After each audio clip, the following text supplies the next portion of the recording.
ஓம் சரவண பவ. வேல் இருக்க வினை இல்லை, மயில் இருக்க பயமும் இல்லை.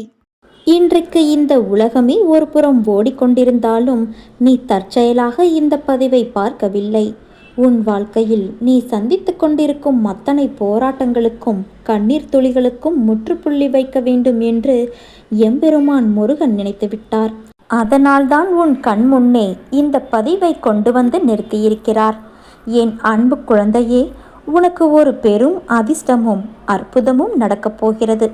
88 தொடு 4வது முறையாக உன்னை தேடி வேலன் வருகிறேன், நிராகரிக்காதே என்று கந்த பெருமான் இன்று உனக்கு வாக்கு கொடுக்கிறார். இதுவரை உன்னை தேடி முருகன் 3 முறை வந்துவிட்டேன். ஆனால் உன்னுடைய கவலைகளாலும் அறியாமையாலும் நீ அதை கவனிக்க தவறிவிட்டாய். ஆனால் இந்த 4வது முறை உன்னை தேடி வரும் வேலனை நீ நிராகரித்து விடாதே. இந்த 88 என்ற எண்ணுக்குள் இருக்கும் ஆன்மீக சூட்சமம் என்ன? முருகன் உன்னை தேடி வரும் அந்த 4 வழிகள் என்ன? 88 என்ற இந்த 2 எட்டுக்கள் ஒன்றாக இணையும் போது அது எல்லையற்ற பிரபஞ்ச ஆற்றலை குறிக்கிறது. கர்ம வினைகளின் முடிவு என்று அர்த்தம். நீ கடந்த காலங்களில் செய்த பாவ புண்ணியங்களின் கணக்கு முடிந்து உனக்கு கிடைக்க வேண்டிய நன்மைகள் இரட்டிப்பாக கிடைக்கப் போகிறது என்பதை இந்த எண் குறிக்கிறது. உன்னுடைய கவலைகளையெல்லாம் என்னிடம் விட்டுவிட்டு பிரபஞ்சத்தின் எல்லையற்ற மங்களகரமான ஆற்றலை நீ தொடு. முருகப்பெருமான் உன்னை தேடி 4வது முறை வருகிறேன் என்று சொல்கிறேன் என்றால் இதற்கு முன்னால் 3 முறை உன்னை தேடி வந்துவிட்டேன் என்று அர்த்தம். அது எப்போது என்று கொஞ்சம் யோசித்துப்பார். முதல் முறை சில மாதங்களுக்கு முன்பு உன் மனதில் ஒரு பயங்கரமான குழப்பம் இருந்தபோது திடீரென்று உனக்குள் ஒரு உந்துதல் ஏற்பட்டிருக்கும். எல்லாம் நன்மையாக நடக்கும், முருகன் இருக்கிறார் என்ற எண்ணம் தோன்றியிருக்கும். உன் கனவில் ஒரு கோவிலும் வேலும் வந்திருக்கும். அதுதான் முருகன் உன்னை தேடி வந்த முதல் முறை. ஆனால் ஏதோ கனவு என்று நீ அதை மறந்து விட்டாய்.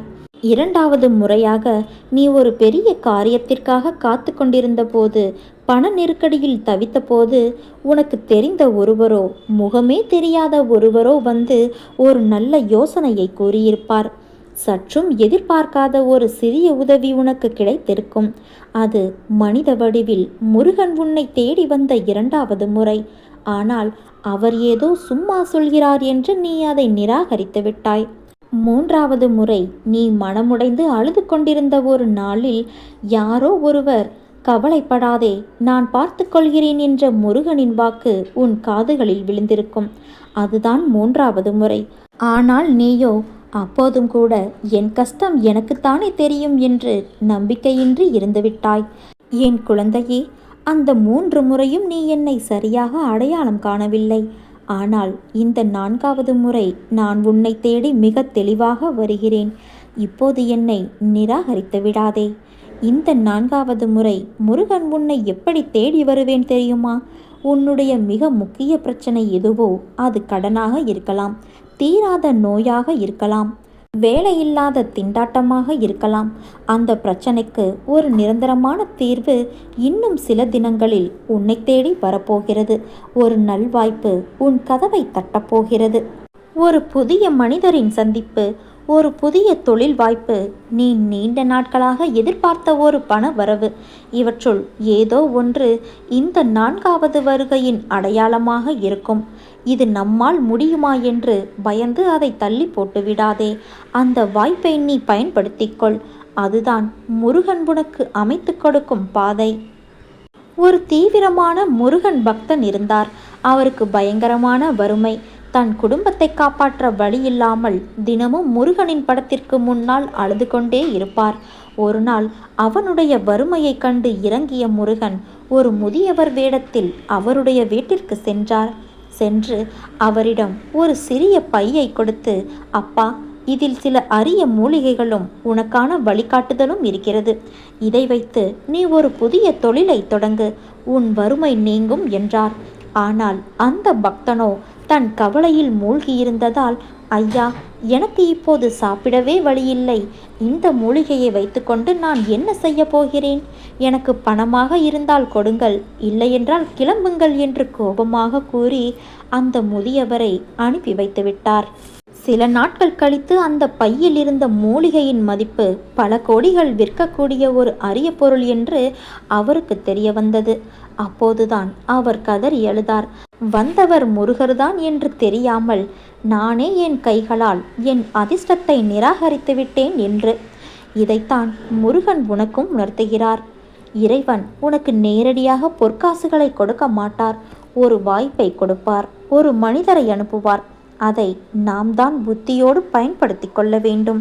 நான் உன் முன்னேதான் அமர்ந்து கொண்டு இருக்கிறேன். உன் கோரிக்கைகளை கேட்டுக்கொண்டே இருக்கின்றேன். ஆனால் நீயோ, அப்பா எனக்கு நிம்மதியில்லை, சரியாக சாப்பிட முடியவில்லை, கழுத்தை நெரிக்கும் கடன்கள் எனக்கு நிறைய இருக்கிறது, எனக்கு நிறைய பணம் வேண்டும், நீங்கள்தான் கிடைக்க வழி செய்ய வேண்டும், சொல்லுங்கள் என்று கூறுகிறாய். இதுதானே உன் கோரிக்கை? உனக்கு செய்யாமல் வேறு யாருக்கு நான் செய்ய போகிறேன்? ஆனால் வருவதற்கு முன்பு உனக்குள் இருக்கும் அகங்காரங்கள், அகந்தைகள், மமதைகள், ஆசைகள் இவை அனைத்தையும் தீ வைத்து எரித்து விட்டு வா. அஞ்ஞானத்தால் கட்டப்பட்டு தவித்து கொண்டு இருக்கிறாய். அதற்காக என்னை பரீட்சித்து பார்க்கிறாயா?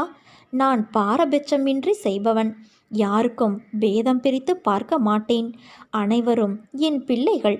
உன் கர்ம பலன்கள் இப்படி உன்னை பேச வைக்கிறது. அது உன் தவறு இல்லை. ஆசைகளை தவிர்த்துவிடு. உன்னை தேடி அனைத்தும் வந்து நிற்கும். நம்பிக்கை வேண்டும். தைரியமாக எப்படி வாங்க முற்படுகிறாயோ அதை அடைப்பதற்கும் நான் வழி செய்வேன். உன்னை ஒருபோதும் கைவிட மாட்டேன். உன் வாழ்க்கையின் தரத்தை நான் உயர்த்தப் போகிறேன் குழந்தையே. நம்பிக்கையோடு இரு. நம்பிக்கைதான் வாழ்க்கை. ஒரு சில தினங்களில் நீயே நம்ப முடியாத பேரதிர்ஷ்டம் உன்னை தேடி வரும். பகவானின் பாதுகாப்பில் நீ இருக்கும்போது உன்னுடைய கர்மா வலுவிழந்து போகிறது. ஒன்றை எப்போதும் நினைவில் கொள். உன்னுடைய காரியங்கள் என் அருளால் சரியான நேரத்தில் கச்சிதமாக நல்லபடியாக நடக்கும். நாம் வாழ்வில் எதிர்பார்த்த காரியங்கள், வேலை, கல்வி, திருமணம், இன்னும் பல உள்ளன. அவைகள் தடைப்பட்டோ நடக்காமலோ போகலாம்.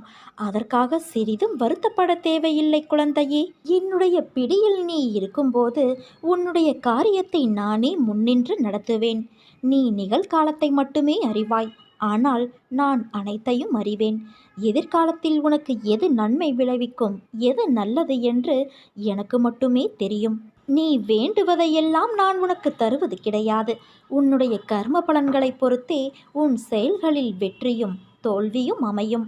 எல்லாம் விதிப்படி என்று நீ கூறுவதும் இதைத்தான். ஆனால் மற்றவர்களுக்கும் என்னிடம் சரணடைந்தவர்களுக்கும் இங்குதான் வித்தியாசம் உள்ளது.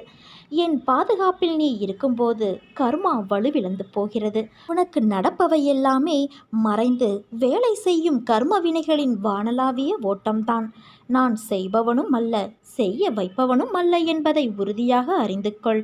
ஆனாலும் செய்யக்கூடிய சக்தி என் வாயிற்படியில் படுத்து கிடக்கிறது.